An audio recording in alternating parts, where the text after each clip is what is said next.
தமிழ்நாட்டுல திருக்கோயில்கள்ல அதுவும் குறிப்பாக வார இறுதி நாட்கள்ல பொதுமக்கள் அதிக அளவுல சாமி தரிசனம் செய்ய வரக்கூடிய கோயில்கள்ல பக்தர்களுக்கு ஏதுவான எண்ணிக்கைக்கு ஏற்ப ஏற்பாடுகளை செய்ய அமைச்சர் ரமேஷ் உத்தரவிட்டிருக்கிறார். இந்து சமய அறநிலையத்துறை அமைச்சரானதற்கு பிறகு அத்துறை ரீதியில பல்வேறு சீரமைப்பு நடவடிக்கைகள் மேற்கொள்ளப்பட்டு வருகிறது. எந்த கோயில்கள்ல அதிகமான கூட்டங்கள் அதிக அளவிலான பொதுமக்கள் சாமி தரிசனம் செய்கிறார்களோ அந்த கோயில்கள்ல ஆய்வுகள் மேற்கொள்ளப்பட்டு பல்வேறு மாற்றங்கள் அந்தந்த கோயில்கள்ல ஏற்பாடு செய்யப்பட்டு வருகிறது.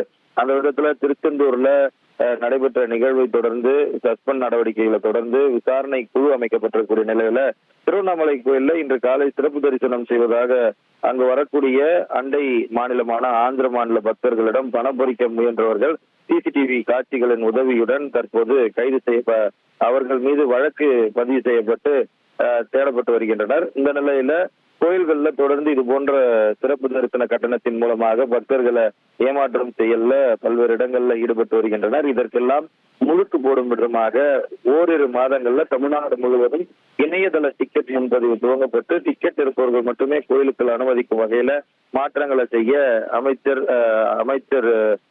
அலுவலக அதிகாரிகளுக்கு உத்தரவிட்டிருக்கிறார். அதற்கான ஒரு இணையதள மாடல் தயாராகி வருகிறது. இந்த செயலியின் மூலமாக பக்தர்கள் பயன்பெறுவதற்கான அனைத்து விழிப்புணர்வு நடவடிக்கைகளும் மேற்கொள்ளப்படும் எனவும் அமைச்சர் மூலமாக தகவல் தெரிவிக்கப்பட்டிருக்கிறது.